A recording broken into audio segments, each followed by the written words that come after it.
In this part, we will discuss about first, consolidation of capitalism in modern Europe, second, the English Revolution, third, the Enlightenment, and finally, the American War of Independence. ሰላም እንደምን አላችሁ? ይህ የዘጠነኛ ክፍል ሂስትሪ ዩኒት 8 ኢንዱስትሪያል ካፒታሊዝም ኤንድ ዘ ዌስተርን ወርልድ የሚለው ዩኒታችን ነው። በዚህ ቪዲዮ የዚህን ዩኒት የመጀመሪያ ክፍል እንመማራለን። ለቻናሉ አዲስ ከሆናችሁ ሰብስክራይብ በማድረግ እንዲሁም በየጊዜው የሚለቀቁ ቪዲዮዎች ወደ እናንተ እንዲመጡ ደግሞ የደወል ምልክቷን በመጫን ቤተሰብ እንድትሆኑ አክብሮታዊ ግብዣዬ ነው። ይህን ቪዲዮ እስከ መጨረሻ ድረስ ተከታተሉት፣ አብራችሁ ቆዩ። መልካም ቆይታ። So here we have an introduction. The rise and growth of industrial capitalism in Europe and North America was the result of social, political, technological, and intellectual factors. Look, እንግዲህ አሁን ባለንበት ዘመን እጅግ በጣም ዴቨሎፕድ የሆኑ ወይም ያደጉ የምንላቸው ሀገሮች ስፔሻሊ አውሮፓዎችና ሰሜን አሜሪካዎች ናቸው። እነዚህ ኮንቲኔንቶች ወይም እነዚህ ሀገሮች ደግሞ ትልቅ ሊሆኑ የቻሉበት ማህበራዊ ምክንያት፣ ፖለቲካዊ ምክንያት፣ ቴክኖሎጂካል እንዲሁም ኢንተሌክቹዋል የሆኑ ምክንያቶች ወይም ፋክተሮች አሏቸው ይለናል። The social and political factors refers to the bourgeoisie revolution in the England and France and the American War of Independence. እንግዲህ ሶሻሉን ወይም ማህበራዊና ፖለቲካዊ ፋክተሩን ስናይ ቦርጋሲስ ሪቮሉሽን ይባላል። በዋናነት በእንግላንድ እና በፍራንስ እንዲሁም በአሜሪካን ዋር ኦፍ ኢንዲፔንደንስ ውስጥ ያለ ነገር ነው። ቦርጋሲስ ሪቮሉሽን ምንለው ቦርጋሲስ ማለት ሪች ሜን ማለት ነው ወይም the leader of capitalist system ባጭሩ ሀብታሞች ወይም የካፒታሊስት ስርዓት መሪዎች እንደማለት ነው ቦርጋሲስ ስንል። ሪቮሉሽኑ ደግሞ ቦርጋሲስ ሪቮሉሽን እንለዋለን። The intellectual factor was the movement known as Enlightenment, while the technological factor was a numerous invention that leads to the Industrial Revolution. Look, intellectual factor ስንል ይህ የማሰብ ወይም የምክንያታዊነት ተጽዕኖ ወይም ፋክተሮች ናቸው ወይም ምክንያቶች ናቸው። ይህ ምን ይባላል? Enlightenment. Enlightenment ማለት የሆነ የተገለጠለት ወይም ባጭሩ ወደ ዕውቀት መሻገር እንደማለት ነው። ኦኬ ቴክኖሎጂካል ፋክተሩን ስናይ ወይም ቴክኖሎጂካል ምክንያቱን ስናይ ደግሞ በርካታ ኢኖቬሽኖች ወይም ፈጠራዎች ወይም ግኝቶች መገኘታቸው ይሄ ደግሞ ለኢንዱስትሪያል ሪቮሉሽን ወይም ለኢንዱስትሪ አብዮት እንዲሸጋገሩ አድርጓቸዋል ማለት ነው። All this development took place in Europe since 1600 and leads to the consolidation of capitalism in modern world. Look, እንግዲህ ይሄ መቼ ነው የተካሄደው? በ1600 ነው ወይም ባጭሩ በ17ኛው መቶ ክፍለ ዘመን መጀመሪያ አካባቢ የተጀመረ ሙቭመንት ነው ማለት ነው። ስለዚህ ይሄ ለአሁኑ ጊዜ ምን እንዲሆኑ አድርጓቸዋል ወይም በሞደርን ወርልድ ወይም አሁን ባለንበት ሰዓት አውሮፓና አሜሪካ በካፒታል ሊደር እንዲሆኑ ወይም መሪ እንዲሆኑ ወይም ኮንሶሊዴት እንዲያረጉት እንዲያጠቃልሉት አድርጓቸዋል ይለናል ማለት ነው። So መግቢያችን እንግዲህ ይሄን ያክል ካልን ወደ ዋናው ቶፒካችን ስናልፍ የመጀመሪያው ኮንሶሊዴሽን ኦፍ ካፒታሊዝም ኢን ሞደርን ዩሮፕ። ኦኬ እንግዲህ ሞደርን ዩሮፕ ወይም በዚህ ዘመን ያለችው ዩሮፕ በዋናነት የካፒታሊዝም ስርዓቱን ወይም ባጭሩ ኢኮኖሚውን የተቆጣጠረችበት ወቅት ነው። ስለዚህ እንዴት ኮንሶሊዴት ልታረግ ቻለች ወይም እንዴት ልትቆጣጠረው ቻለች የሚለውን የምናወራበት ቶፒክ ነው ማለት ነው። So the consolidation of capitalism in modern Europe was the result of change in the manufacturing method. እንግዲህ ኮንሶሊዴት ማድረግ ምን ማለት ነው? ማጠቃለል ማለት ነው። የካፒታል ወይም ባጭሩ የኢኮኖሚክ ስርዓቱን ማጠቃለል የቻሉበት ምክንያት ምንድነው? ማኑፋክቸሪንግ ሜተዳቸውን መቀየራቸው ነው ወይም የሆነ ነገር የማምረት ሲስተማቸውን ወይም ስነዘዴያቸውን ስለቀየሩ ነው ይላል። It was the replacement of manual works by the new machine. እንግዲህ በእጅ የሚሰሩ ማሽኖች ወይም ስራዎች ወደ ማሽን ተቀየሩ። Working at home was also replaced by working in the factory. እቤት ውስጥ የሚሰሩ ስራዎች በሙሉ ወደ ፋክተሪ ወይም ወደ ፋብሪካነት ተቀየሩ ማለት ነው። Machines driven by steam engine or water power were invented to replace human labor in making different commodities. Look, እንግዲህ በእጅ ወይም በማኑዋል ወይም በሰው ኃይል ይሰሩ የነበሩ የተለያዩ ስራዎች በስቲም ኢንጂን ወይም በዋተር ፓወር እንዲሰሩ ተደርገው ኢንቨንት ተደረጉ ወይም የተለያዩ ፋክተሪዎች ተፈበረኩ ማለት ነው።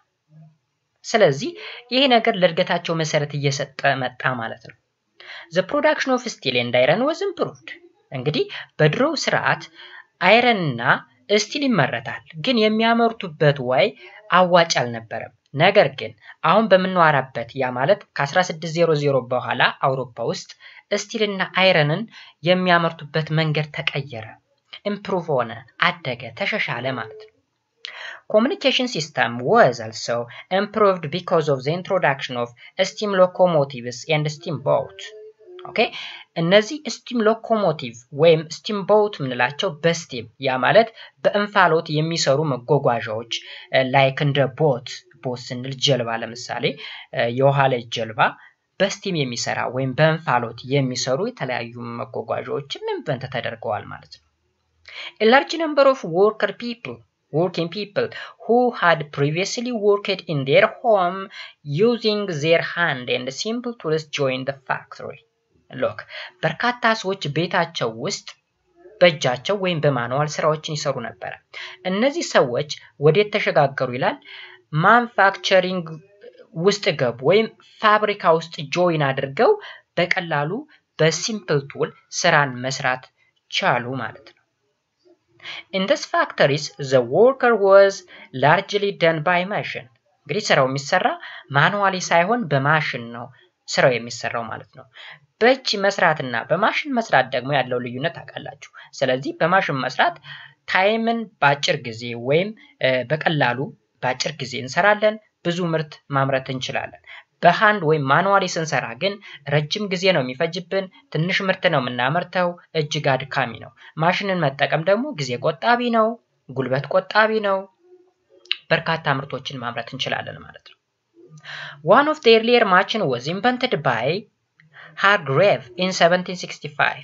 እንግዲህ የመጀመሪያው ማሽን የተፈበረከው በማን ይላል? በሃርግሬቭ ነው በ1765.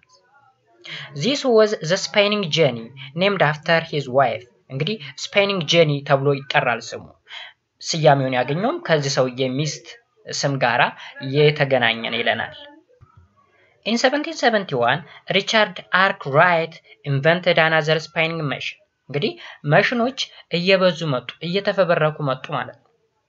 It was run by horsepower. እንግዲህ ሪቻርድ አርክራይት የሰራው ስፓይኒንግ ማሽን መጀመሪያ የሚሰራው በሆርስ ፓወር ነበረ ወይም በፈረስ ጉልበት ነበር የሚሰራው።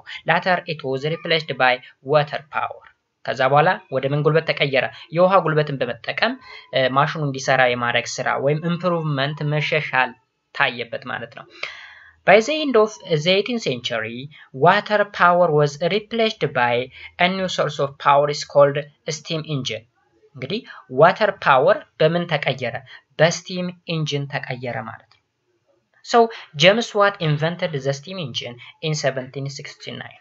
James Watt የተባለ ሰው ነው ለመጀመሪያ ጊዜ steam engine ወይም የእንፋሎት ሞተርን ኢንቨንት ያደረገው ማለት ነው። then steam engine ከተፈበረከ በኋላ በርካታ ማሽኖች በስቲም ኢንጂን እንዲሰሩ ያ ማለት በእንፋሎት የውሃው እንፋሎት አለ ያ እንፋሎት የሆነ ማሽን እንዲያሽከረክር ወይም ስፓይን እንዲያደርግ ያደርገዋል ማለት ነው።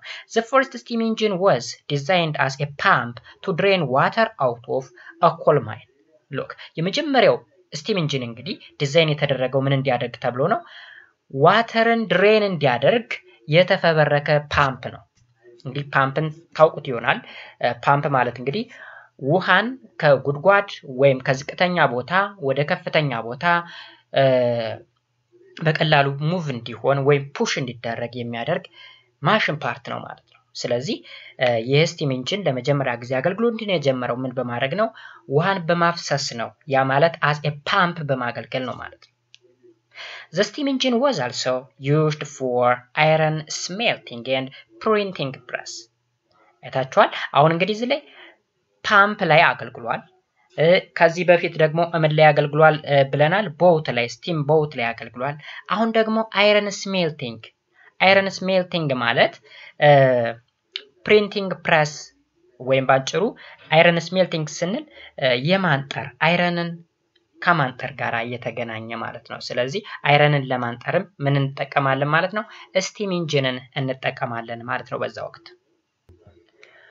One of the first great steps in the growth of industrial capitalism was the substitution of coal for wood.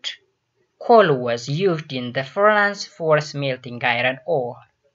እንግዲህ በዚያው ያወራንበት ባለበት ስቴጅ ያ ማለት በ17ኛው እና በ18ኛው መቶ ክፍለ ዘመን ትልቅ ስቴፕ የተጓዙት ወይም አንድ ከፍታ ለድገታቸው ማለት ነው ስፔሻሊ ኢንዱስትሪያል ካፒታሊዝም እንዲያድግ ያደረጋቸው በውድ ወይም በእንጨት ወይም በማገዶን በለው በዛ ቦታ ማን ተተካ ኮል ተተካ ማለት ነው ኮል እንግዲህ ከሰል ነው ከሰል ለምን ያገለግላል በፍርናንስ ጊዜ ያ ማለት አይረን ፍርናንስ የሚባል አለ አይረን ወይም ብረትን ለማንጠር የምንጠቀምበት ማለት ነው ስለዚህ በውድ ቦታ ማን ተተካ ኮል ተተካ ኮልና ቻርኮል እየለያችሁ ኮል ሌላ ነገር ነው ቻርኮል ሌላ ነገር ነው ቻርኮል የምንለው ቤታችን ላይ ለምሳሌ ከእንጨት የሚዘጋጅ ነው ጥቁር ነገር እሱ ቻርኮል በከሰል ማንደጃ ተደርጎ በግብምና በስልበት ወይም የሆነ ወደ ሳትነት የምንቀይርበት መንገድ ነው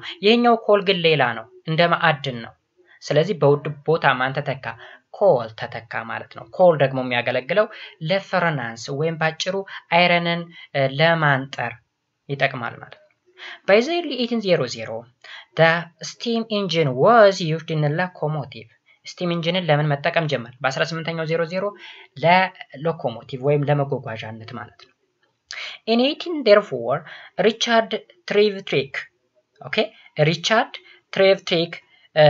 of England built the first steam locomotive እንግዲህ በስቲም ፓወር የሚሰራ ሎኮሞቲቭ ወይም መጓጓዣ ለመጀመሪያ ጊዜ ትሬቫቲክ የተባለ ሰው ቢልድ አደረገ ማለት ነው In 1829 George Stephenson an English developed the first successful railway locomotive okay አሁን ደግሞ እንግዲህ መጀመሪያ በ1804 ነበረ ቆይቶ ኦልሞስት ከ25 ምናምን አመት በኋላ በ1829 ጆርጅ ስቲቨንሰን የተባለ ሌላ አንድ እንግሊዛዊ የመጀመሪያውን ውጤታማ የሆነ በስቲም የሚሰራ ሬልዌይን ኢንቨንት አደረገ ማለት ነው So in 1807 the American inventor Robert Fulton built the first steamboat እንግዲህ ይሁላ ተመልከቱት በ1800 በ17 ምናምን ነው እነዚህ ሁላ ቴክኖሎጂዎች ኢንቨንት የተደረጉት እነዚህ ቴክኖሎጂዎች ኢንቨንት መደረጋቸው ደግሞ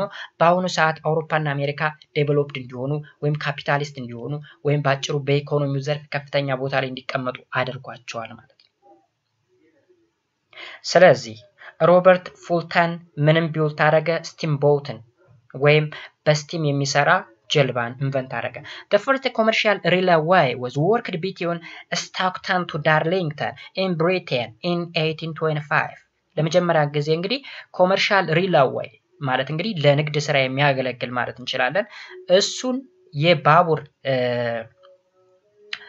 መጓጓዣ ከየት እስከ የት የሚጓዝ ከስቶክተን እስከ ዳርሊንግተን እንግሊዝ ውስጥ ማለት ነው በ1825 ውጤታማ ሆኖ እንዲንቀሳቀስ ተደረገ ማለት ነው Soon communication line continued to be constructed in Germany, France and United States.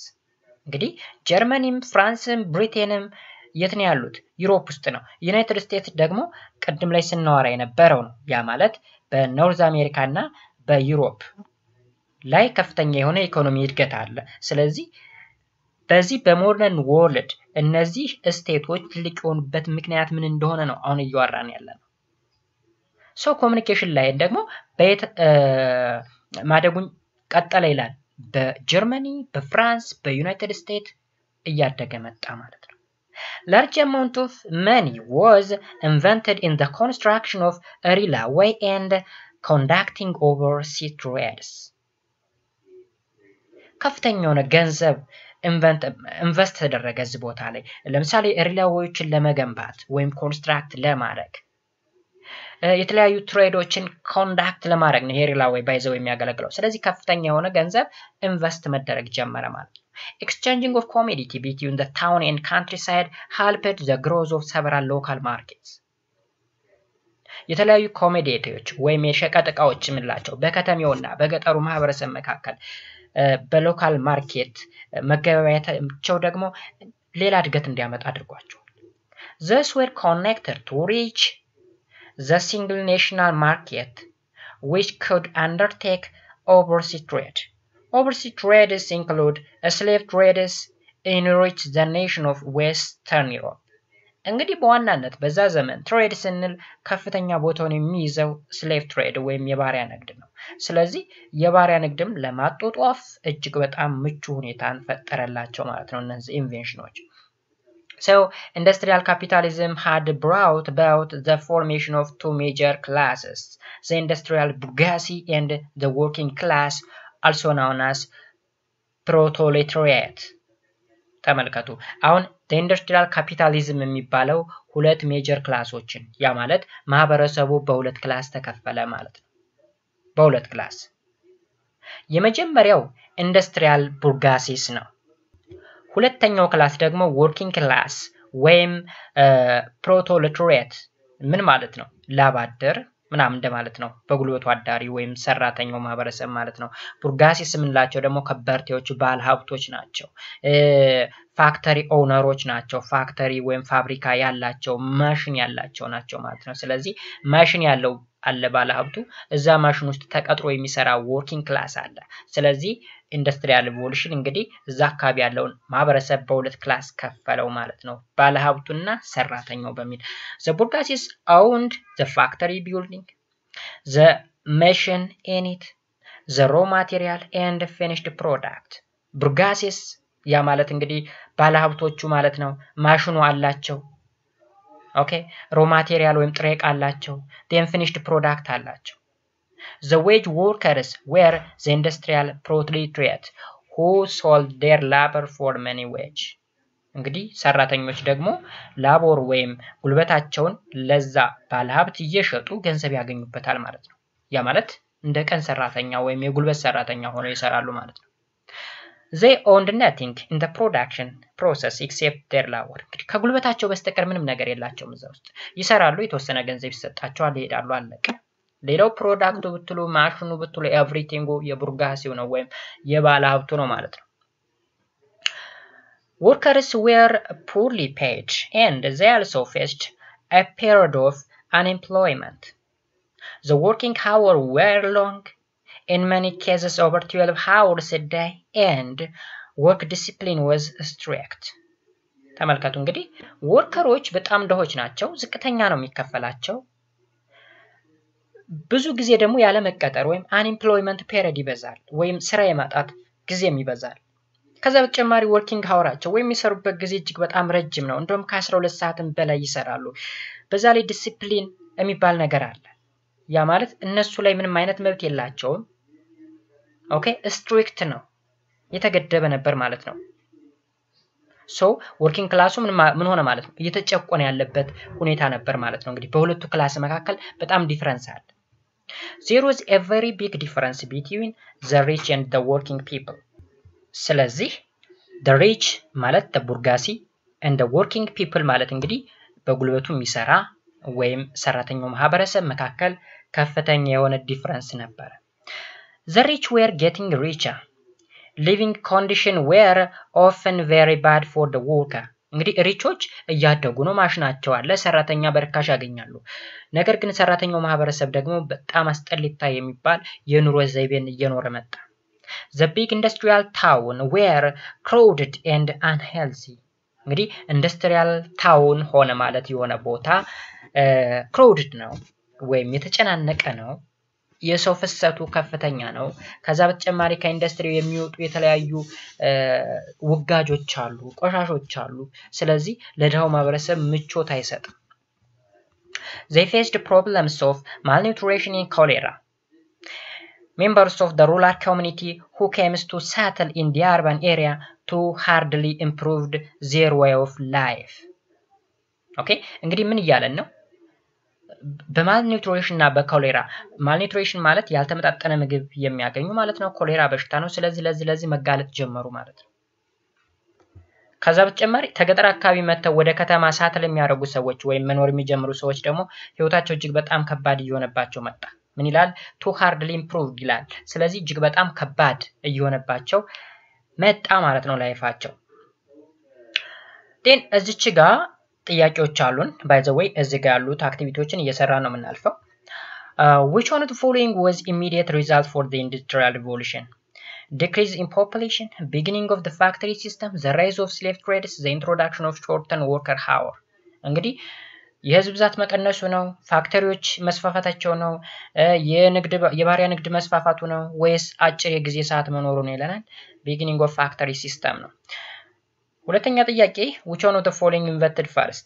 መጀመሪያ ላይ ኢንቨንት የተደረገው ማን ነው? ስቲም ኢንጂን ነው፣ ስቲም ቦት ነው፣ ስፓይኒንግ ማሽን ነው ወይስ ስቲም ሎኮሞቲቭ? ስፓይኒንግ ማሽን። እንደውም የመጀመሪያው ስፓይኒንግ ማሽን ስፓይኒንግ ጀኒ ይባላል። እሱ ነው ለመጀመሪያ ጊዜ ኢንቨንት የተደረገው። so the answer would be C. okay guys, so የመጀመሪያውን ቶፒክ that is consolidation of capitalism in the modern Europe የሚለውን እዚህ ላይ ጨርሰናል። next የምናየው ማንን ነው?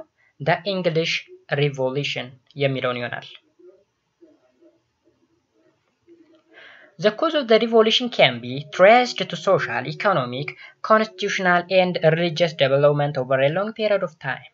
እንግዲህ የእንግሊዝ አብዮት ነው ቶፒካችን።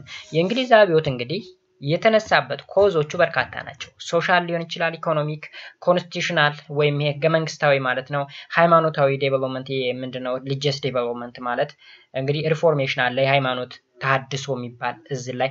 ስለዚህ እነዚህ ነገሮች በአንድ ላይ ተዳምረው ለሪቮሉሽኑ ኮዝ ነዋል። The pressing question were sovereignty in the English state and Puritanism in the church.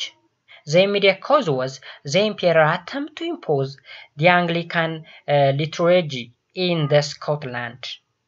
እንግዲህ ተመልከቱ pressing question የሚባሉት እንግዲህ በዋናነት ጥያቄዎች አሉ። የእንግሊዝ ሶቨርኒቲ ወይም ሉዓላዊነት የሚል ጥያቄ አለ።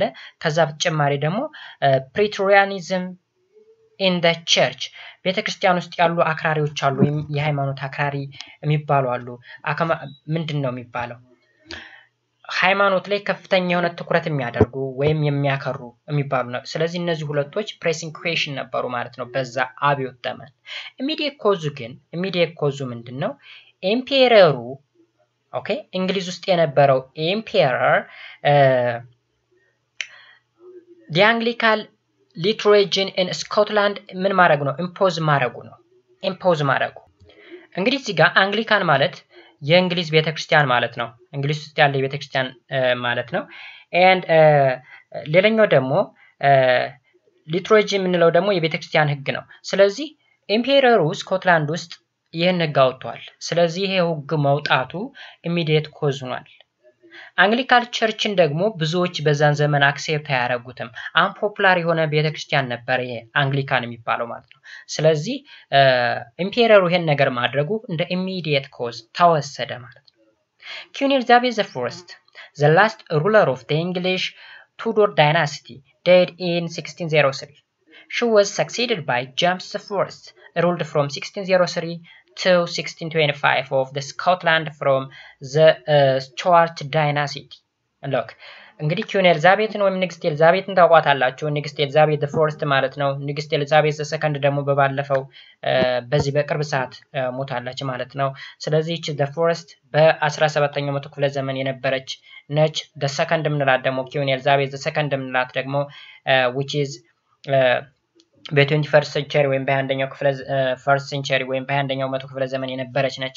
ሶ ወደ ቶፒካችን ስንመጣ ኪዩን ኤልዛቤት የማን የመጨረሻ ንግስት ናት ይላል ወይም መሪ ነች? ቱዶር ዳይናስቲ የሚባላል እንግሊዝ ውስጥ የሱ የመጨረሻ ሩለር ወይም ኪዩን ነበረች ማለት ነው። ስለዚህ በ1603 ከሞተች በኋላ ጄምስ ፈርስት የተባለ ስኮትላንዳዊ ንጉስ ተተካ ማለት ነው። እዚህ ደግሞ የሚመራው ዳይናሲቲ ወይም ስርወ መንግስቱ ማን ነው?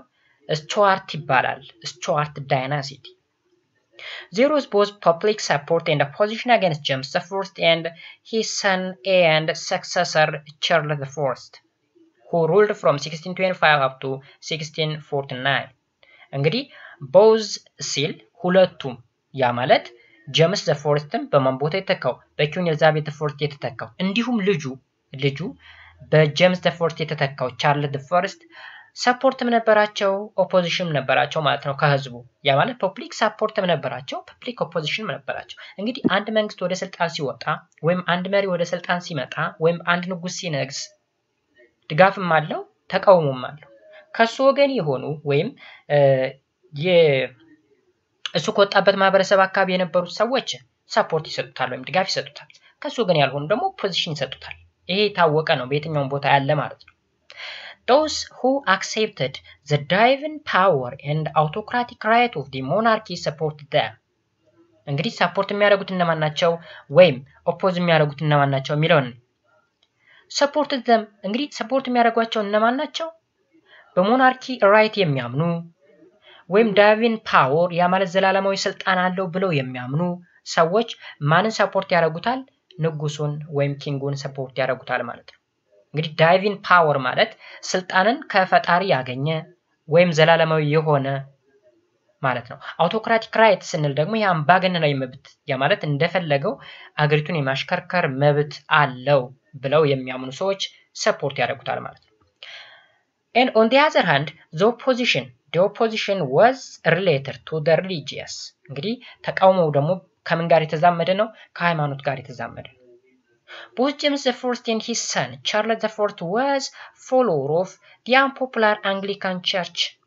Anglican Church ማለት እንግዲህ የእንግሊዝ ቤተክርስቲያን ነው unpopular ነው እውቅና የለውም ብዙ ስለዚህ ሁለቱም ንጉሶች ጄምስ I በሉት ቻርልስ IV የሚከተሉት አንግሊካን ቸርች ነበር ስለዚህ በዚህ ምክንያት ምን አለው ኦፖዚሽን አለው ማለት ነው In Scotland, most of the people were the follower of the Presbyterian Church. እንግዲህ የምን ተከታይ ናቸዋል የፕሬስቢቴሪያን ቸርች ተከታዮች ናቸው ፕሬስቢቴሪያን ቸርች የሚባለው ደግሞ ሌላ የክርስትና ሃይማኖት ክፍል ነው The English Catholic also dislike the Anglican Church እንግዲህ አሁንም አንግሊካን ቸርችን የሚጠሉት በርክተዋል ፕሬስቢቴሪያን ቸርች ወይም ይሄ ከፕሮቴስታንት ውስጥ ያለ የቸርች ክፍል ነው እሱ ካቶሊክ ሆነው አንግሊካን ቸርችን አይፈልጉትም ስለዚህ ኦፖዚሽኑ የመጣ ከዚህ ነው A strong opposition however comes from the Puritans እዚህ ላይ ፑሪታንስ ስንል አክራሪዎች ማለት ነው ሃይማኖት ውስጥ ያሉ ወይም ሆነ ቤተክርስቲያን ውስጥ ያሉ አክራሪ የሚባሉ ሰዎች በከፍተኛ ሁኔታ ኦፖዝ አደረጉት ወይም ተቃወሙት ማለት ነው The Puritans were English Protestants in the 16th and 17th century እነዚህ አክራሪ ምንላቸው ሃይማኖታቸው ላይ ከፍተኛ ዋጋ የሚከፍሉ ሰዎች እነማን ናቸው ይለናል the English Protestant በ16ኛው እና በ17ኛው መቶ ክፍለ ዘመን የነበሩ እንግሊዝ ሀገር ውስጥ የሚኖሩ ፕሮቴስታንቶች ነበሩ ማለት ነው They demanded some reform within the Anglican Church ፍላጎታቸው ምንድነው ካል አንግሊካን ቸርች ውስጥ መሻሻል ያለበት ወይም ሪፎርም መደረግ ያለበት ነገር አለ ብለው ያምናሉ The heavy new taxes they imposed arose a public opposition against the Stuart king. ተመልከቱ አሁን ከሃይማኖቱ ወጣ ስንል ደግሞ ማህበረሰቡ ኦፖዚሽን አለው ወይም ተቃውሞ አለው ተቃውሞ ምንድነው ካል ከባድ ታክስ ነበራቸው ወይም ግብር ነበራቸው ስለዚህ በዚህ ግብር ምክንያት ፐብሊክ ኦፖዚሽንም ተከሰተ ማለት ነው ኦማን ላይ ስቱዋርት ኪንግ ላይ ማለት ነው ወይም ስኮትላንድ ንጉስ ላይ ማለት ነው Some new taxes were demanded from the merchant, ship owners and other section of the English society. ግብሩ ከየት ነው የሚመጣ ካላችሁ ከመርቻንቶች ከነጋዴዎች ነው ከሺፕ ኦነሮች ወይም የመርከብ ያላቸው ሰዎች እንዲሁም ከእንግሊሽ ሶሳይቲዎች ነው ማለት Okay so a large number of those people belongs to the Puritans ስለዚህ ከማን ጎን ሆኑ ከፑሪታን ጎን ሆኑ ወይም ታክራሪው ዘርፍ ውስጥ ወይም ከዛ መደብ ጋር አብረው ወገኑ ማለት ነው ስለዚህ ሰፖርቱም ሆነ ኦፖዚሽኑ አለ ማለት ነው በሁለቱም ሳይድ ኦኬ ሰፖርቶቹ በሞናርኪ የሚያምኑ በዳይቪን ፓወር የሚያምኑ ናቸው ኦፖዚሽን ደግሞ ያለው ከየት ነው ከቤተክርስቲያን ነው ወይም from the church ኦኬ ከቸርች ነው የመጣው ማለት ነው ከዛ በተጨማሪ ታክስ በዛብን ከሚሉ ማህበረሰቦች የመጣ ነው ማለት ነው The two monarchy ruled without consulting the parliament. The parliament on its part opposed the interest of the two rulers. ሁለቱ ሩለሮች ምንላቸው እንግዲህ ማናቸው እላይ ያየናቸው ጄምስ ዘ ፎርስት ኤንድ ቻርል ዘ ፎርስት ያልናቸው ማለት ነው። እነዚህ ሰዎች ፓርላመንቱን ሳያማክሩ ነው ስራቸውን የሚሰሩት። ፓርላመንቱ በራሱ በኩል ደግሞ ስናየው የነዚህ የሁለቱ ንጉስ ፍላጎት ደስ አላለው፣ ስለዚህ ይቃወማል ማለት ነው። As the Puritan member of the parliament were large in number, they voted against the Stuart kings. ፓርላመንት ውስጥ ያሉ ደግሞ በርካቶች እነማን ናቸው? ፑሪቲያን ናቸው ወይም ሃይማኖተኛም በላቸው። እንግዲህ አክራሪ የሚለውን ሃይማኖተኛ ብለን ዲፋይን እናደርገው። ዲፊኒሽኑ የሃይማኖት አክራሪዎች የሚል ዲፊኒሽን ስላለው ነው ፑሪታን የሚለው። ኦኬ ፑሪታን። ስለዚህ የስቱዋርት ኪንግን ኦፖዝ አደረጉት ማለት ነው። The English people also developed hatred against the Stuart ruler because they saw them as a foreigner. James the First was initially the king of Scotland. እንግዲህ ተመልከቱ። አሁን የእንግሊዝ ፒፕል ወይም እንግሊዛውያን ስቱዋርት ሩለሩን ወይም ኪንጉን ኦፖዝ ማድረግ ጀመሩ። እንደምን ስለቆጠሩት? እንደ ፎሪነር ወይም እንደ ውጭ ሰው፣ የውጭ ሰው መጥቶ እየገዛን ነው ብለው በማሰብ ያ ማለት ጄምስ ከስኮትላንድ ስለመጣ ኦኬ የውጭ መሪ ነው ያለን ብለው ስለሚያስቡ ኦፖዝ አደረጉት ወይም hatred ጥላቻ ጀመሩበት ማለት ነው፣ ወይም ጥላቻቸው ነዙበት ማለት ነው። Charles I came to conflict with the parliament for two reasons. First, the rejection to sign the petition of right, which included in the list of parliamentary demand. Second, the king continued to rule without the parliament from 1628 to 1640. እንግዲህ በሁለት ምክንያቶች ቻርልስ ከፓርላመንት ከፍተኛ ተቃውሞ ገጠመው ማለት ነው። ሁለት ሪዝኖች አሉ። አንደኛው ፒቲሽን ኦፍ ራይት የሚባል አለ ወይም የአቤቱታ መብት የፓርላመንቱ መብት አለው። ስለዚህ እሱን ሳይን አላደረግም በማለቱ ወይም ሪጀክት በማድረጉ አንደኛው ምክንያት ነው። ሁለተኛው ምክንያት ደግሞ ፓርላመንቱን ሳያማክር ወይም ያለ ፓርላማው ፈቃድ ከ1628 እስከ 1640 ድረስ መግዛቱ ነው። This action leads to strong opposition by the English people and the Scottish Presbyterian. Okay, Presbyterian who decide to fight against him. እንግዲህ የእንግሊዝ ህዝብና የስኮቲሽ ውስጥ ያለው ቤተክርስቲያን ወይም ፕሬስቢቴሪያን ቸርች የሚባለው እሱን ለመቃወም ወሰኑ ማለት ነው፣ ወይም they already decided. Charles I was finally forced to call the parliament in the year 1640. Okay, እንግዲህ ቻርልስ I የጄምስ I ሰክሰሰር ማለት ነው ምን አደረገ? Was finally forced to call the parliament in the year 1640.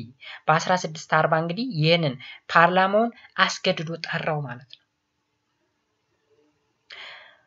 The Puritanism in the parliament firmly stood against the monarchy. ስለዚህ ፓርላማ ውስጥ ያሉት አብዛኞች ፑሪታን ስለሆኑ ሞናርኪውን መቃወም ጀመሩ ማለት ነው። They insisted that Charles I should abandon his autocratic ruler and policy. ምንድነው ያሰቡት እንግዲህ ቻርልስ I አውቶክራቲክ ሩል ሚለውና ፖሊሲዎችን ሙሉ በሙሉ መተው መቻል አለበት።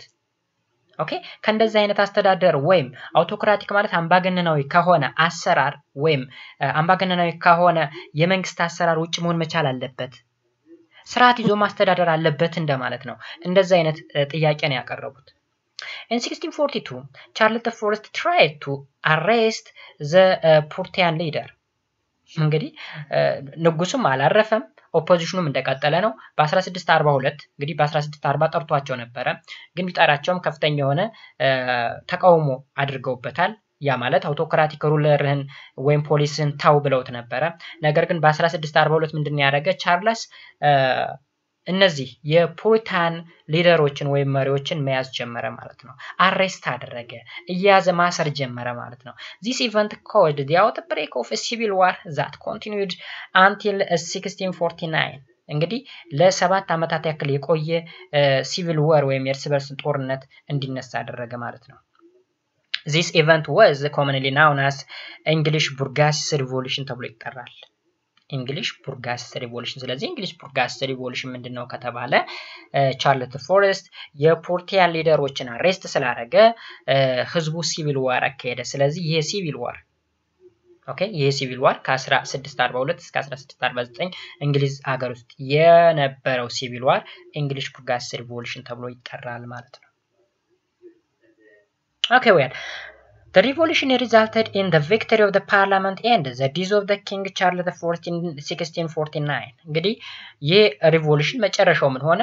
የፓርላማው ወይም ፓርላመንቱ አሸንፎ ኪንግ ቻርልስ ፎርስት ደግሞ በ1649 እንዲሞት ሆኗል ማለት ነው። then England was declared a republic.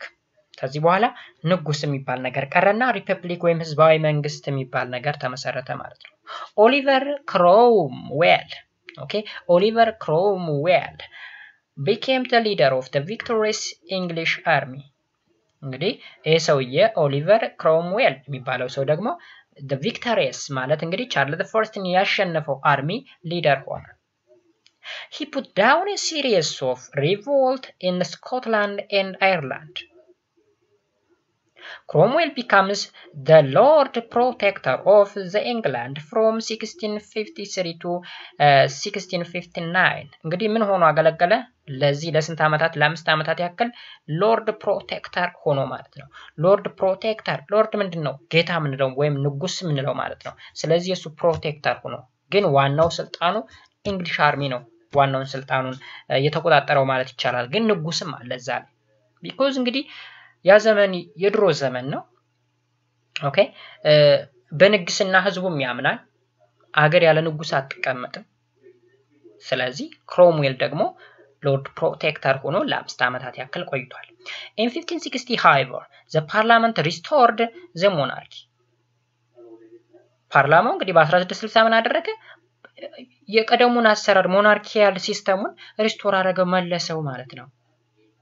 Consequently, English fell under the two successive rulers, Charles II and James II.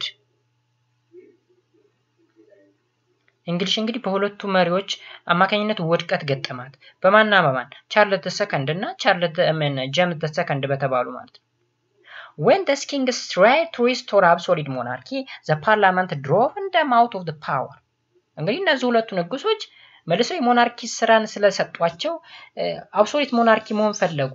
ያ ማለት ፍጹማዊ ፈላጭ ቆራጭ ወይም አምባገነን መሆን ፈለጉ። ነገር ግን ፓርላመንቱ ምን አለው? አልታገሰውም። ድሮቭ ነው ያደረገው፣ አስወገዳቸው ማለት ነው ከስልጣን። This bloodless change of the regime comes to be known as the Glorious Revolution ተብሎ ይጠራል። እዩ እንግዲህ ተመልከቱ ሁለቱ መሪዎች ያ ማለት ቻርልስ II and ጄምስ II ወደ ስልጣን መጡ። ከመጡ በኋላ ግን ብዙም ሳይቆዩ አብሶሉት ሞናርኪን ነው የተከተሉት። አብሶሉት ሞናርኪን ደግሞ እንዲከተሉ ፓርላመንቱ አይፈቅድምና አስወግዳቸው። ሲያስወግዳቸው ግን ብለለስ በሆነ ወይም ያለ ጦር ነበር። ስለዚህ ያለ ጦር መንግስትን ማስወገድ ምን ይባላል? Glorious Revolution ይባላል። Glorious Revolution. Okay, it took place between 1688 and 1689 ለአንድ ዓመት ያክል ነው የሄደው ይሄ ሪቮሉሽን። ግን ብለድለስ ነው። ያ ማለት war አይደለም ወይም ውጊያ አይደለም። The Glorious Revolution marked the victory of the parliament and the final defeat of the English autocracy. እንግዲህ ይህ ፓርላመንት በእንግሊዝ አገር ውስጥ አውቶክራሲ የሚባለውን አሰራር ወይም አምባገነናዊ መንግስት እንዳይኖር አድርጎ አሸናፊ ሆነ ማለት ነው። ከዚህ በኋላ ሞናርኪ የሚባል ወይም ሞናርኪም ቢኖር አውቶክራሲ የሆነ ሞናርኪ የለም። ሞናርኪማ አለ እስከ ቅርብ ጊዜ ድረስ ማለት ነው። ያ ማለት እስከ ንግስት ኤሊዛቤት II ድረስ እስካሁኑ እንደውም አሁን ልጇ ጄምስ ነው ማን የሚባል ተተክቷል። ስለዚህ ስቲል ሞናርኪያል ሲስተም ኦፍ ገቨርንመንት ተከተላለች እንግሊዝ። ጠቅላይ ሚኒስቴርም አላት ሁለቱም ማለት ነው። ዘመናዊንም ባህላዊንም ሁለቱ ነው የምትከተለው። ግን አውቶክራሲ አይደለም አምባገነናዊ አይደለም ዲሞክራቲክ ነው በዚህ ዘመን ያለው ማለት ነው ሞናርኪው ስለዚህ ፓርላመንቱ ፋይናሊ እንግሊሽ አውቶክራሲን ዲፊት አደረገና አሸነፈ ማለት ነው ከዚህ ጊዜ በኋላ In 1689 the parliament issued a bill of rights This was a constitution that limits the power of the monarchy ምን አጸደቁ እንግዲህ እነዚህ ፓርላመንቶች bill of rights የሚባል ነገር አጸደቁ ይህ bill of rights ምንድነው ካል ኮንስቲቱሽን ነው ይህ ኮንስቲቱሽን ወይም ህገ መንግስት የሞናርኪውን ወይም የንጉሰ ነገስቱን ፓወር ወይም ስልጣን የሚገድብ ነው ማለት ነው ስለዚህ የሆነ ንጉስ ስልጣን ላይ ሲቀመጥ የስልጣን ገደብ አለው የስልጣን ገደብ ስንል ማድረግ ያለበት እና የሌለበት ህግጋቶች ተቀምጠውለታል ማለት ነው ንጉስ ስለሆነ እንደፈለገው መፍለጥ መቁረጥ አይችልም ማለት ነው ስለዚህ bill of rights ለዚህ ያገለግላል With these victories of the parliament the political parties began to take part in the election The party who received the majority vote in the election ruled the country እንግዲህ ፍጹም ዲሞክራሲ የሆነ አሰራር መጣ ማለት ነው ያ ማለት የፓርቲዎች ምንድነው የሚባሉት ፖለቲካል ፓርቲዎች በኢሌክሽን ፓርቲሲፔት ማድረግ ጀመሩ then majority vote ያገኘ ወይም ብዙ ድምጽ ያገኘ አገሪቱን መምራት ይችላል ያላገኙት ደግሞ ትንሽ ድምጽ ያገኙት ደግሞ መብታቸው የሚከበርበት ሁኔታ ተፈጠረ ማለት ነው ይሁላም የሚሆነው እንግዲህ በ17ኛው መቶ ክፍለ ዘመን በጣም በጥንት ማለት ነው ኦኬ ስለዚህ እሱ ነገር ነው ያለው ኦኬ እዚህ ጋር ያሉ ሁለት ጥያቄዎችን ሰርተን እንለፍ The Stuart ruler or king believed in the power of the parliament a ruler of the bourgeoisie the divine right of the king and religious freedom መልሳችን the divine right of king ያ ማለት መብታቸው ወይም ስልጣናቸው ዘላለማዊ የሆነና ሰማያዊ ወይም መለኮታዊ በሚል እንተርጉመው የሆነ ስልጣን እንዳላቸው ነው የሚያምኑት እንጂ የፓርላመንቱ ስልጣን ከፍተኛ ነው ወይም ቡርጋሲዎች መምራት አለባቸው ወይም የሃይማኖት ነጻነት በሚለው አያምኑም ነበር ማለት ነው ሁለተኛ ደግሞ the glorious revolution እምንለው the bloodless revolution ያልነው ማለት ነው occurred between 1688 to 1689 that is true marked the victories of parliament which is also true give a power to the cabinet ማለት ለተመረጡ አካላት ስልጣን ይሰጣል ማለት ነው it's true all of the above መልሳችን D ይሆናል ማለት ነው ኦኬ ስለዚህ በዚህ መንገድ እንድትረዱ እፈልጋለሁ ማለት ነው guys Okay, now we will directly proceed to the topic which is called the Enlightenment.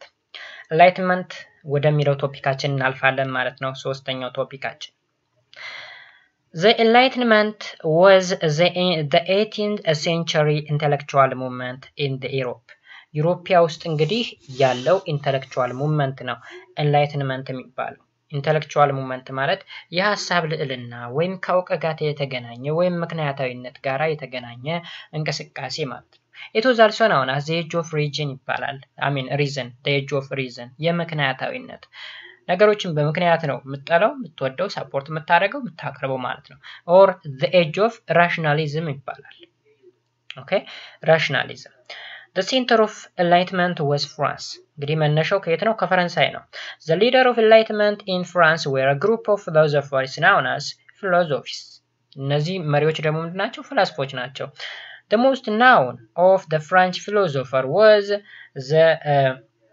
Diderot Montesquieu Voltaire and Rousseau የሚባሉ ሰዎች ናቸው በዋናነት እነዚህ ፍልስፎች ናቸው Okay the most known French philosophy የሚባሉት ማለት ነው In 1762 Jean-Jacques Rousseau from 1712 up to 78 በዚህ ዘመን ውስጥ የኖረ publish a book entitled Social Contract okay Social Contract የሚል መጽሐፍ ጻፈ ማለት ነው የመጀመሪያው Rousseau የሚባለው ማለት ነው The book begins with a famous statement man is born free yet we find him everywhere in the chain የሚል ሐሳብ ያዘ መጽሐፍ ነው ያጻፈው Okay Diderot was another leading French philosopher He edited the French encyclopedia የሚባለውን አውደ ጥበብ የሚባል መጽሐፍ ነው እሱን ኤዲት ያደረገ ነው ደግሞ ሁለተኛው ዲድሮት የሚባለው ማለት ነው which was completed between 1751 and 1780 ከ1751 እስከ 1780 አካባቢ ነው ይህን ኢንሳይክሎፒዲያ ኤዲት ለማድረግ የፈጀበት ማለት ነው ቮልቴር ላይ ስንመጣ ደግሞ ቮልቴር who was a philosopher poet historian essayist and dramatist ነው የድራማ ሰው ነው ገጣሚ ነው ታሪክ አዋቂ ነው ፈላስፋ ነው ብዙ ነገር ቮልቴር ምንለው he had dominated the political thought of enlightenment በዋናነት በፖለቲካ ንግግሩ ወይም እሳቦቱ ነው የሚታወቀው ማለት ነው ቮልቴር ሌላኛው ደግሞ ሞንስቲኪው ነው ሞንስቲኪዋ ስማቸው ትንሽ እንግሊዘኛም አይደለም ሌላ ነገር ስለሆነ ትንሽ ከበድ ይላል ሞንስቲኪዋ spoke for the right of the people and opposed the absolute monarchy of the time በዛ ዘመን የነበረውን አብሶሉት ሞናርኪ የሚቃወም ለህዝቡ መብት የሚቆረቆር ወይም የሚታገል ነበር other outstanding thinkers of the enlightenment outstanding France includes the English philosopher John Locke Adam Smith from Scotland and Benjamin Franklin from North America እንግዲህ enlightenment ከሚባለው ሙቭመንት ጋር የተገናኙ ሰዎች ሌሎች ጆሃን ሎክ አዳም ስሚስ እና ቤንጃሚን ፍራንክሊን of the North America ይጠቀሳሉ ማለት ነው most of the French philosophies criticize despotism or absolute monarchy እንግዲህ እነዚህ ፊሎሶፊዎች ወይም ፍልስፎች እንበላቸው absolute monarchy criticize ያደርጋሉ ወይም ይተቻሉ ማለት ነው ትችት አለ ማለት ተቃውሞ አለ እንደማለት ነው they favored a constitutional monarchy however they were politically moderate ስለዚህ ወደምደም ያደሉት ወይ ምን ነው አክሴፕት የሚያደርጉት ኮንስቲቱሽናል ሞናርኪ እንዲኖር ነው ያ ማለት ስልጣኑ የተገደበ ለህዝብ የቆመ ሞናርኪያል ሲስተም ኦፍ ገቨርንመንት እንዲኖር ነው ሰፖርት የሚያደርጉ ማለት ነው They did not want radical political revolution. Nevertheless, they helped to destroy the idea of king's authority comes from God. እንግዲህ ዞሮ ወይም ያማለይህ እነዚህ ፈላስፎች እንግሊዝ ሀገር ውስጥ ያለ አንድ ኪንግ ስልጣኑ ሰማያዊ ነው ወይም መለኮታዊ ነው የሚባለውን እሳቤ ዲስትሮይ እንዲሆን ወይም እንዲወገድ አድርገዋል ማለት ነው ሮዝዋ was an exception ሮዝዋ ከነዚህ በሙሉ ይለያል ሮዝዋ ለምንድነው የሚለይ ካል he believed that republic was the best form of government እዚህ ጋር ምንድን ነበር ሲሉ የነበረው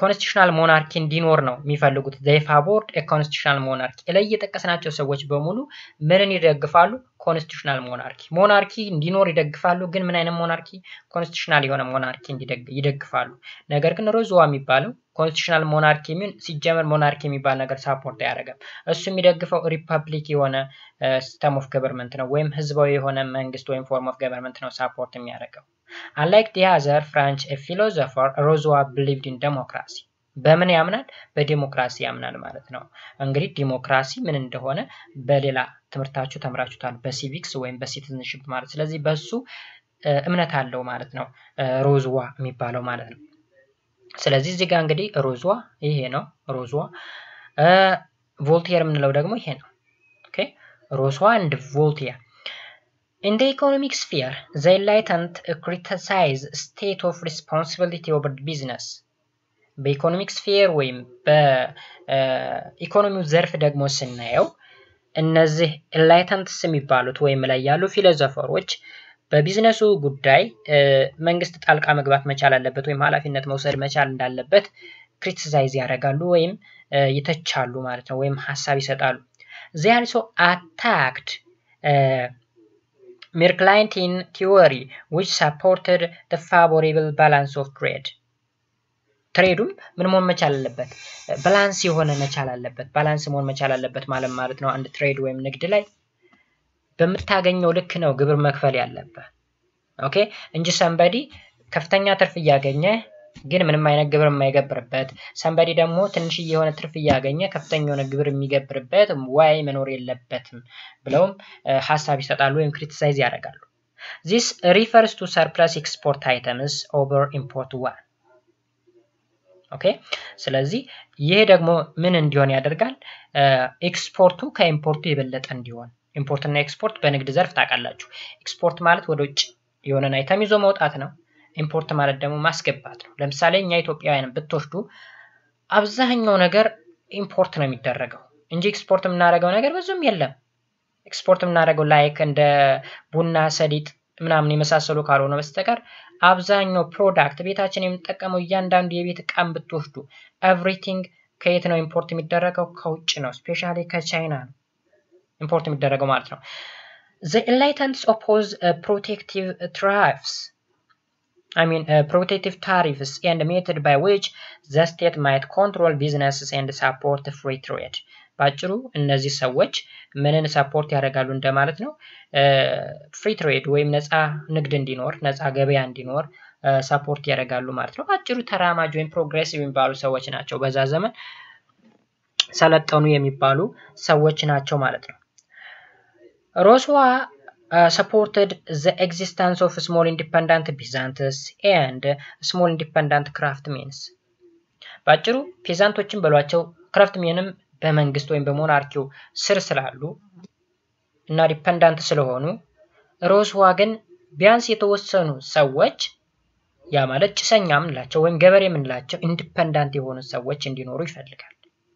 in addition to that የዕደ ጥበብ ሰዎችም ኢንዲፔንዳንትሊ ስራቸውን እንዲሰሩ ይፈልጋል። He did not support the existence of few extremely wealthy peoples and many impoverished people in the same society. በአንድ ማህበረሰብ ውስጥ እንግዲህ ያ ማለት እንግሊዝ በሚባል አገር ውስጥ በርካታ ደሃ ማህበረሰቦች እንዲኖሩ እና ትንሽዬ ደግሞ ሀብታም ሰዎች እንዲኖሩ አይፈልግም። ያን ሰፖርት አያደርግም፣ አይደግፍም። በአንድ ሶሳይቲ ውስጥ ተመሳሳይ የሆነ ኢኮኖሚክ ሌቭል ላይ ያለ ሰው ነው ማየት የሚፈልገው። ሁሉም እዛ ማህበረሰብ ውስጥ እየኖረ እስካለ ድረስ ሁሉም ተመሳሳይ የሆነ ኢኮኖሚክ ሌቭል ላይ መቀመጥ መቻል አለበት። ሁሉም በልቶ ጠጥቶ መኖር መቻል አለበት እንጂ አንደኛው ከልክ በላይ እየሰራ ትንሽዬ ገቢ የሚያገኝበት አንደኛው ደግሞ ቁጭ ብሎ ከፍተኛ የሆነ ገቢ የሚያገኝበት ምንም ምክንያት የለም ብሎ የሚያምን ሰው ነው ማለት ነው። ወይም ራሽናል የሆነ ሰው ነው። ምክንያቱም ስለ ኢንላይትመንት ነው እያወራን ያለው፣ ስለ ራሽናሊዝም፣ ስለ ሪዝኔቢሊቲ ነው እያወራን ያለነው፣ ስለ ምክንያታዊነት፣ ስለ አስተሳሰብ ነው እያወራን ያለን ማለት ነው ቶፒክ ላይ። The enlightened were even more popular regarding law and crime. እነዚህ ሰዎች ደግሞ በህግና በወንጀልም ከፍተኛ የሆነ አስተዋጽኦ አድርገዋል። ያ ማለት ህግ አለ ማለት ወንጀል ወይም ባጭሩ ወንጀለኛን ለመቅጣት ነው የህግ የሚያገለግለው። ስለዚህ ህግና ወንጀል የተገናኙ ነገሮች ናቸው። ህግ የምትደነገገው ወንጀለኞችን ለመቅጣት ወይም ወንጀለኞች የሆነ ህግ ተሻግረው እንዳያልፉ ለማድረግ ነው። They praised liberties of the people and appeals for the public right.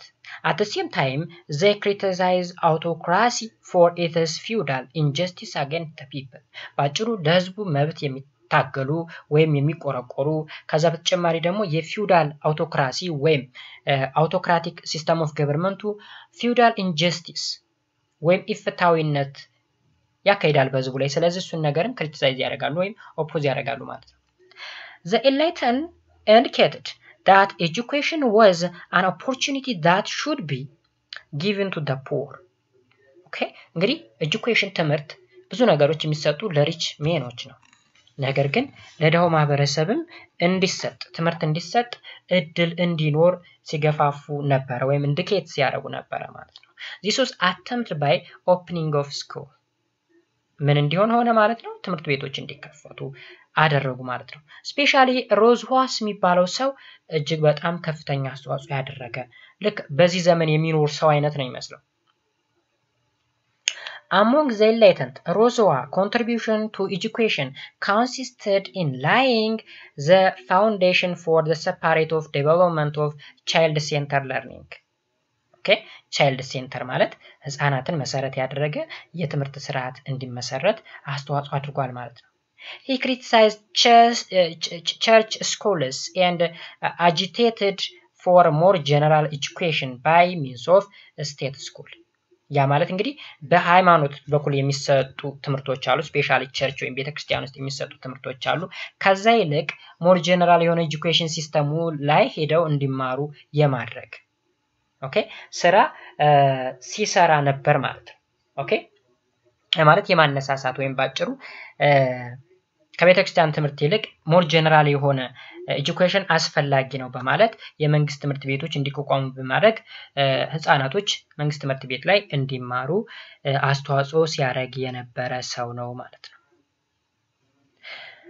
okay then here we have two questions which French enlightener believe in democracy Rousseau Voltaire Montesquieu and Diderot ይላል መልሳችን ማን ነው A Rousseau The French encyclopedia was edited by Voltaire, Diderot, Rousseau, Robespierre የሰው አዲስ ነው ስለዚህ መልሳችን Diderot ይሆናል ማለት ነው ኦኬ ሌላውና የመጨረሻው ቶፒካችን ላይ ደርሰናል The American War of Independence okay the American War of Independence okay ይህን ቶፒክ ደግሞ ግልጽ በሆነ ወይ እንመማራለን ማለት ነው የመጀመሪያው አንግሎ ፍራንስ ሪቨለሪ ኢን ኖርዝ አሜሪካ በሰሜን አሜሪካ ላይ እንግዲህ አንግሎ ፍራንስ ማለት የእንግሊዝና የፈረንሳይ ሪቨለሪ ወይም ሽኩቻ ማለት ሰሜን አሜሪካ ላይ ባይዘው ሰሜን አሜሪካ በእንግሊዝ ቅጥቅጥ ተደርጋ ተገዝታለች ለዘመናት ማለት ነው ስለዚህ አሜሪካኖች የማን ቅጥቅጥ ግዛቶች ናቸው የእንግሊዝ ወይም የታላቋ ብሪታንያ ግዢ ውጤቶች ናቸው ማለት ነው እንደውም እንግሊዝ ያልገዛቸው ሀገር የለም ማለት ይቻላል እግረ መንገድ የልንገራችሁ the sun never set on the British Empire ነው የሚለው ያ ማለት ፀሐይ በብሪቴን ግዛት ውስጥ አትጠልቅም ምክንያቱም በየትኛውም ዓለም ላይ ብንዞር የብሪቴን ግዛት አለ እንደማለት ነው ይሄን አስረኛ ክፍል ታገኙታላችሁ okay at the end of the 18th century 2/3 of the North America was under the British rule በ18ኛው መቶ ክፍለ ዘመን መጨረሻ 2/3 የሚሆነው የአሜሪካን ግዛት በእንግሊዝ ቁጥጥር ውስጥ ነበር ፈረንሳይ also ruled some area in the continent ሀገር ውስጥም ፈረንሳይ ትንሽ ተሳትፋለች የተወሰነ ቦታዎችን አግኝታ ስትገዛ ነበር both Britain and France has international political and economic competition እንግዲህ ፈረንሳይና እንግሊዝ ማንም ባልነቃበት በዛ ዘመን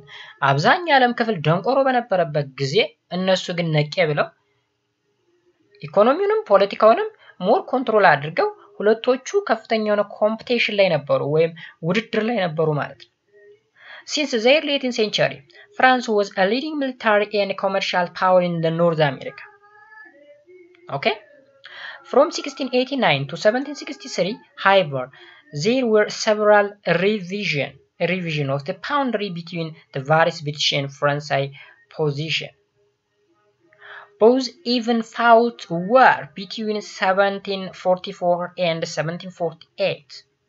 Okay? እንግዲህ አሜሪካን ፈረንሳይና ብሪቴን ሰዋጉር ላይ ሄደው ያ ማለት ኖርዝ አሜሪካ ሰሜን አሜሪካ ላይ ሄደው እዛ ላይ ከፍተኛ የሆነ ሽኩቻ ወይም ሪቫላሪ ውስጥ ገብተው ከፍተኛ የሆነ ኮምፒቲሽን እያካሄዱ ኢቭን በድንበር ሲጣሉ የነበረ እንግዲህ በሰዋጉር ላይ ሄደው በድንበር ሲጣሉ የነበሩ ሁለት ሀገሮች ነበሩ Okay እንደውም ውጊያው ሁላ ተዋክተዋል ከ1744 እስከ 1748 ከፍተኛ ነው ወር ሲያካሂዱ ነበር This further complicated Anglo-France relation throughout 1750s እንግዲህ ለ1750ዎቹ ከፍተኛ የሆነ ጥሩ የማይባል ውስብስብ የሆነ ሪሌሽን ነበራቸው በሁለቱ ሀገሮች መካከል ያ ማለት Anglo-France relation ምንለው more sophisticated ነበር or complicated ነበር From 1756, the war in America grew into a large scale and came to be known as the 7-year war. የሰባቱ ዓመት ጦርነት የሚል ማለት ነው በማንና በማን መካከል ነው በፈረንሳይና በእንግሊዝ መካከል የተካሄደ ጦርነት ነበር ያ ማለት ከ56 እስከ 63 Between 56 and 17 the British force controlled most of the key French territories including the Pennsylvania and what later became New York State.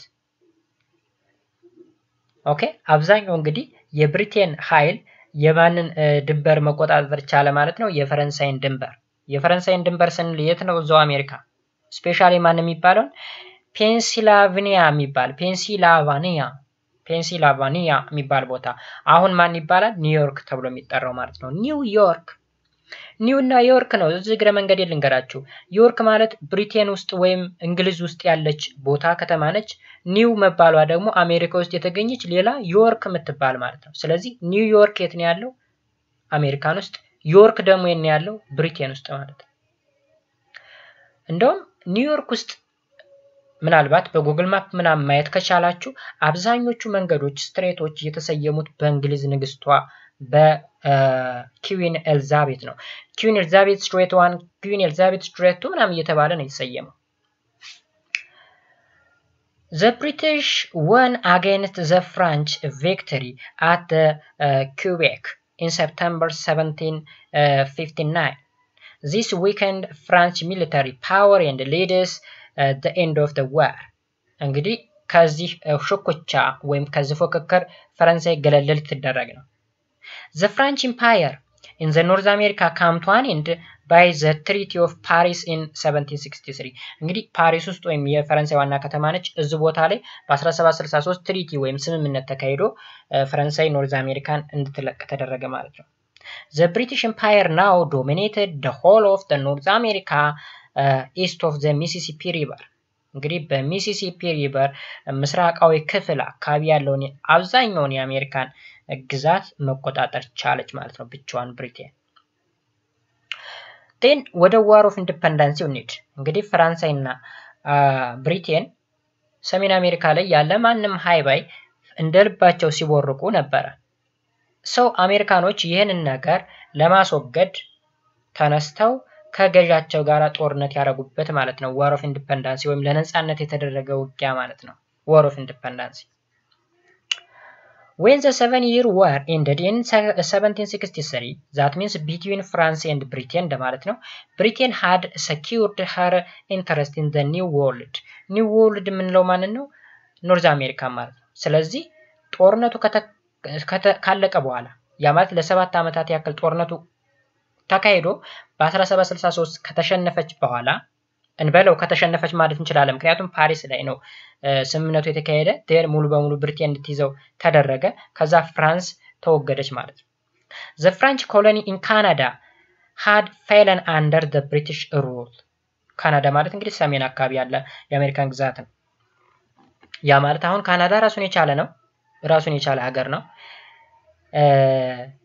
ዩናይትድ ስቴትስ ኦፍ አሜሪካ ምንለው ራሱን የቻለ ሀገር ነው ግን ሁለቱም ኖርዝ አሜሪካ ውስጥ ነው ያሉት ኖርዝ አሜሪካ የሚባለው ኮንቲኔንት ውስጥ ነው ያሉት ስለዚህ ፈረንሳይ ካናዳን ብቻ እንዲዝ ቢደረግም መጨረሻ ላይ ግን ፌል አድርጓል ወደ ማን ተጠቃለለ ወደ ብሪቴን ሩል ተጠቃለለ ማለት ነው Very shortly however conflicts began between the American colony and the mother country Britain due to the strict control by the latter over the former እንግዲህ ብሪቴኖች ያለማንም ሃይባይ ፈረንሳይም ለቃላቸው ሄደች ሙሉ በሙሉ አሜሪካኖችን ጭቁና አርጋ መያዝ ጀመረች ዜን ኮንፍሊክት ተነሳ በማና በማመካከል በአሜሪካን ኮሎኒ ያ ማለት ራሳቸው አሜሪካኖችና በማዘር ካንትሪ ወን ባጭሩ በብሪቴን ማለት ነው ስለዚህ አሁን ምንድነው በውስጣችሁ የሚመጣ ጥያቄ ለምሳሌ አሜሪካኖች የሥራ ቋንቋቸው እንግሊዘኛ ነው ለምን ምክንያቱም አሜሪካን ያቀናቻት ብሪቴን ስለሆነች ማለት ነው ኦኬ Then the British government decided to expand budgets to protect the colony in North America. For this purpose, the American colony were ordered further taxes for a security cost. እንግዲህ አሜሪካ ማነው ብሪቴን ምንድነው ያደረገች አሜሪካኖች እንዳያስቸግሩ ወይም ኮሎኒው እንዳያስቸግር ከፍተኛ የሆነ በጀት እንዲበጀት አደረገች ይህም በጀት ለመበጀት ደግሞ ከአሜሪካኖች ከፍተኛ የሆነ ግብር መሰብሰብ ጀመረች ማለት ነው Then people refused to pay the British imposed direct taxation by the force ብሪቴን እንግዲህ በግድ የምታስከፍለውን ግብር ህዝቧን ከፍልም ማለት ጀመረ ኦፖዚሽን ተጀመረ ወይም ሪፊውዝ አደረገ እንብኛ ሻፈረኛሉ ማለት In 1764 Britain passed a law known as Sugar Act በ1764 ሱጋር አክት የሚባል ሎ ወይም ህግ አጸደቀች In this act she imposed what was called the duty on tea Thus major measure particularly affect the relation between the Britain and the government of the American colony እንግዲህ ሱጋር አክት የሚባለው ከሱጋር ጋራ ወይም ከኮፊ ከወይን ከሲልክ ጋር የተገናኙ ወይም ሌክዠሪየስ ከሆኑ አይተሞች ይላቸዋል እዚህ ጋር ከነሱ ጋር የተገናኙ እቃዎች ላይ ከፍተኛውን ታክስ እንዲጣል ነው። ስለዚህ በብሪቴን ገቨርንመንት እና በአሜሪካን ኮሎኒ መካከል እንትን ተጀመረ ማለት ነው። ከፍተኛ የሆነ ፍጥጫ ወይም አለመግባባት ተፈጠረ ማለት ነው። The American colony opposed the Britain ruler. However, the taxes from to unpopular act እንግዲህ to unpopular act የሚላቸው ማንና ማን ነው? ዲቲኦንቲ የሚላቸውና ወይም ሱጋር አክት የሚላቸው ማለት ነው። ስለዚህ በእነዛ አክቶች ላይ ከፍተኛ የሆነ ተቃውሞ አሰምተዋል ማለት ነው አሜሪካኖች። In March 1775 Britain imposed what was known as Stamp Act የሚባል ነገር ጀመረች ደግሞ ሌላ Stamp Act። ኦኬ እዚህ ላይ unpopular act የሚላቸው ሱጋር አክትንና Stamp Act ነው። Stamp Act የዲዩቲ ኦንቲ የሚለው ከማን ጋር ተመሳሳይ ነው? ከሱጋር አክት ጋር ተመሳሳይ ነው። ያ ማለት ከወይን ከሱጋር ከሲልክ ኮፊቲ ላይ የሚደረግ ግብር ነው። የኛው Stamp Act የሚባለው ደግሞ ሌላ ነው። This act requires tax stamps to be placed on the newspaper, pamphlets, legal documents and other similar items of commerce. እንግዲህ ንግድ በሚካሄድባቸው ጊዜ Stamp Act የምንለው እንግዲህ ወረቀቶች ላይ ላይክ ኒውስፔፐር ላይ ሊሆን ይችላል ኦር ፓምፕሌትስ ሊሆን ይችላል ኦር ሌጋል ዶክመንት የሚባሉት ላይ ምን መደረግ ጀመረ? ስታምፕ ወይም ማህተም መረገጥ መቻል አለበት ብለው አወጁ ማለት ነው። ይሄን ህግ አወጣች። The Americans publicized a slogan entitled taxation without representation is tyranny የሚል ስሎጋን ወይም መፈክር ይዘው መቃወም ጀመሩ ማለት ነው። ያ ማለት taxation without representation is tyranny ስንል እኛን ሊመጥን የማይችል ታክስ የአምባገነንነት ምልክት ነው ወይም is tyranny ብለው ወጡ ማለት ነው። The Americans were agitated to declare war against British colonial rule. እንግዲህ አሜሪካኖች ምንን አነሳሱ ወይም ገፋፉ ወይም አሳመጹ ወይም አጂቴት አረጉ በብሪቴን ኮሎኒ ላይ war እንዲካሄድ ዲክላር አረጉ ወይም አወጁ ማለት ነው። So most powerful groups in America population was such as the journalists, lawyers, clergymen, merchant and businessmen opposed to the British rule. እንግዲህ የብሪቲሽን አገዛዝ እንደ ጆርናሊስቶች ወይም ጋዜጠኞች ሎየሪ ምንላቸው ወይም ጠበቃዎች ክለርጂሜን የሃይማኖት ሰዎች ምንላቸው ወይም ካህናት ምንላቸው ነጋዴዎች ቢዝነስሜን ምንላቸው ሰዎች ይህንን ሩል ኦፖዝ ማድረግ መቃወም ጀመሩ ማለት ነው። So fighting start in large city and trade ports in 1775. ስለዚህ war of independence መቼ ተጀመረ? በ1775 በዋናነት በትላልቅ ከተሞችና በንግድ ወደቦች አካባቢ ላይ ተጀመረ ማለት ነው ፋይቲንጉ። In 1776 representatives from the 13 colony meet in the Philadelphia የሚባል ቦታ ላይ ተገናኙ then to declare themselves independent. 13 ግዛቶች ናቸው የነበሩ አሜሪካ ላይ። ስለዚህ የ13 ግዛቶችም ተወካይ የሚባሉት ሰዎች የት አካባቢ ተገናኙ ይላል? ፊላደልፊያ የሚባል ቦታ ላይ ተገናኙና ራሳቸውን ነፃ ለማውጣት አወጁ ማለት ነው። So the Declaration of Independence was drafted by Thomas Jefferson. ቶማስ ጄፈርሰን የሚባለው ሰው ነው ዲክላሬሽን ኦፍ ኢንዲፔንደንስ ነፃ የመውጣት አዋጅ እንበለው ዲክላሬሽን ኦፍ ኢንዲፔንደንስ ነፃ የመውጣት አዋጅ ብንለው እሱ ነገር ድራፍት የሆነው የተጻፈው በማን ነው? ቶማስ ጄፈርሰን በተባለ ከ13ቶቹ ስቴቶች ያንዱ ሪፕሬዘንታቲቭ የሆነ ሰው ነው። This declaration justified the act of rebellion. እንግዲህ ምንድነው ይሄ አዋጁ? ሪቢሊየን ወይ ማመጽ እንዲወጡ ብሪቴንን ከአሜሪካ ጥርግርግ አድርገው እንዲያስወጧት የማድረግ ስራ ነው የሰሩት። It declared the 13 colonies to be free from the British ruler. The American became successful in the war against British. እንግዲህ ወሩ ተጀመረ።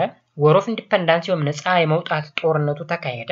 ዜን መጨረሻ ላይ ምኖች ነፃ ወጡ አሜሪካኖች ነፃ ወጡ ማለት ነው ከብሪቴን ግዛት this victory was largely the result of leadership quality of George Washington and the American struggle for independence እንግዲህ የሊደሩ ወይም የመሪው ኳሊቲ ወስኖታል ማለት ነው ስፔሻሊ መሪ ማን ነው ጆርጅ ዋሽንግተን the first president of America nowadays Washington DC is the capital city of America የአሜሪካ ዋና ከተማ እንግዲህ ዋሽንግተን ዲሲ ነው ዋሽንግተን ዲሲ ማለት ዲስትሪክት ኦፍ ካሊፎርኒያ ማለት ነው ስለዚህ ዋሽንግተን ዲሲ ወይም ዋሽንግተን ከምንድነው የመጣው ከመሪው ነው ከጆርጅ ዋሽንግተን የመጣ ነው ስለዚህ ጆርጅ ዋሽንግተን ኳሊቲ የሆነ ሊደር ባይሆን ኑሮ አሜሪካኖች ከብሪቴን ግዛት ነፃ አይወጡም ነበር ከዛ በተጨማሪ የአሜሪካን ፒፕልም ስትራግላቸው ከፍተኛ ነበር ወይም ትግላቸው ትልቅ ነበር ማለት ነው በዛ ምክንያት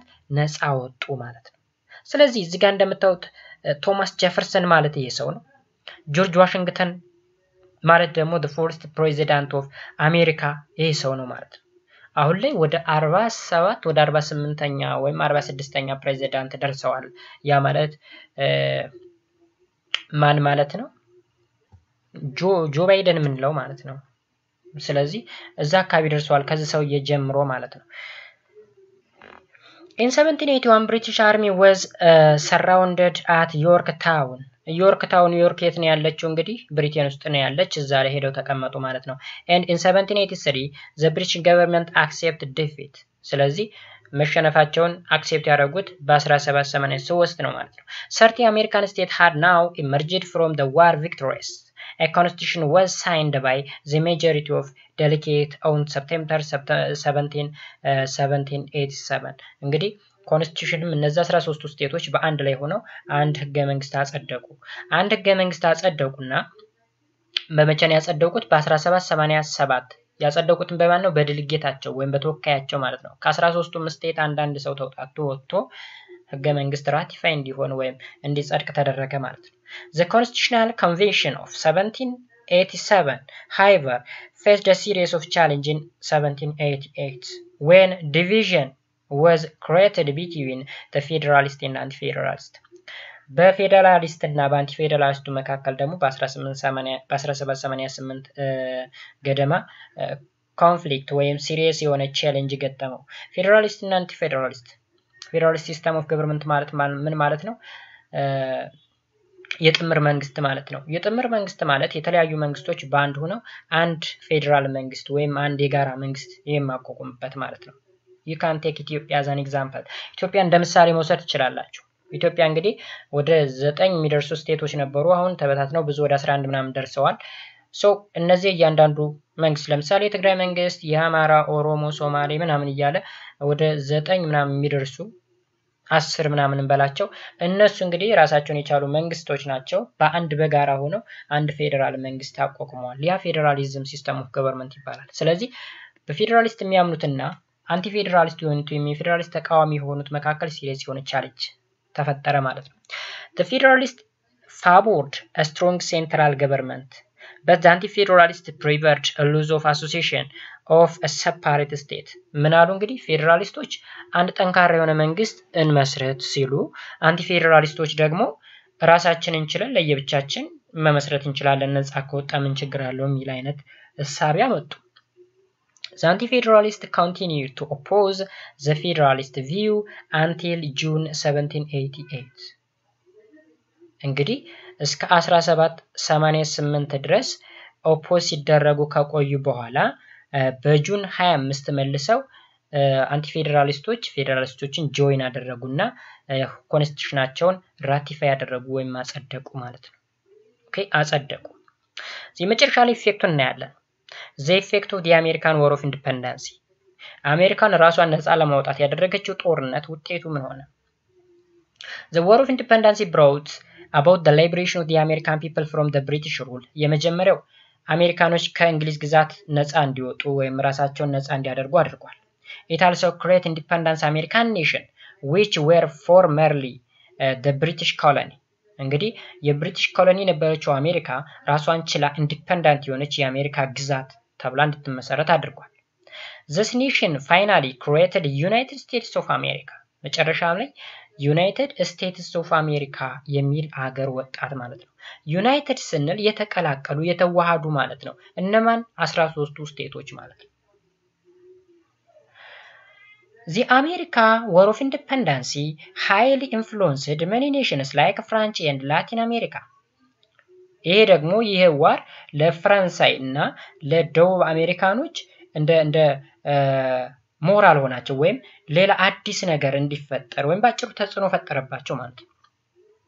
It was one of the immediate cause for the outbreak of the French Revolution in 1789. In the case of the Latin America country, they started to raise army against their colony masters Spain and Portugal. እንግዲህ የአሜሪካ ዋር ኦፍ ኢንዲፔንደንስ ፈረንሳይ ሪቮሉሽን ወይም የፈረንሳይ አብዮት እንዲጀመር በማድረግ ከፍተኛ አስተዋጽኦ አድርጓል።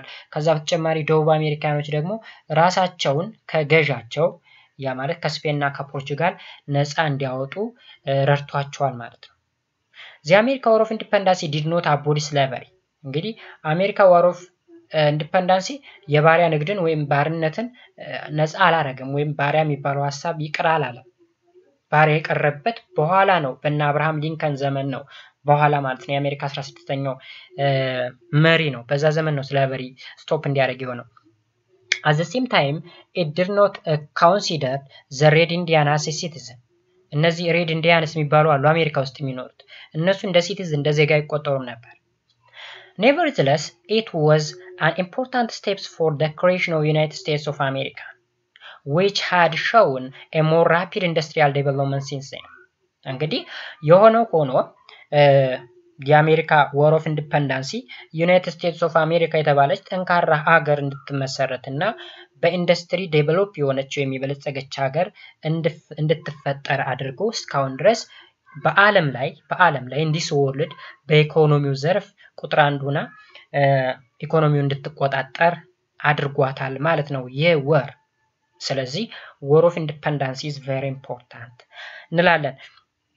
ዜና የመጨረሻ ጥያቄያችንን ሰርተን እዚህ ጋር እንሰናበታለን ማለት ነው። The Declaration of Independence was drafted by Thomas Jefferson, George Washington, Abraham Lincoln, Jefferson Davis. ማን ነው? ቶማስ ጀፈርሰን ነው። The country which fought in the 7-year war were Spain and Portugal, Britain and France, Italy and Germany, Belgium and Holland. መልሳችን ብሪቴን and France በብሪታንያ እና በፈረንሳይ መካከል የተካሄደ ጦርነት ነበር ማለት ነው። እስካሁን ድረስ አብራችሁ ስለነበራችሁ በጣም አድርጌ አመሰግናለሁ። አይናው ዳት ጊዜው ረጅም እንደሆነ አቃለው። ይሄን ያህል ታይም ይፈጃል ብዬ አልጠበቅኩም ነበር። የሆነ ሆኖ ግን እስካሁን ድረስ አብራችሁ ስለነበራችሁ በጣም አድርጌ አመሰግናለሁ። ቻናሉ አዲስ ከሆናችሁ ላይክ ሰብስክራይብ ማድረጋችሁን እንዳትረሱ። ሐሳብ አስተያየት ካላችሁ ኮሜንት ሴክሽን ላይ ብታሳውቁኝ የሚደርሰኝ ይሆናል። በሚቀጥለው ደግሞ የምናየው ዘ ፍራንች ሪቮሉሽን ወይም የፈረንሳይ አብዮት የሚለውን የምናይ ይሆናል ማለት ነው። ይህች ቶፒክ ብቻ ናት የቀረችን ከዚህ ዩኒት ብቻ ሳይሆን ይሄንን ኮርስ እንጨርሳለን ማለት ነው።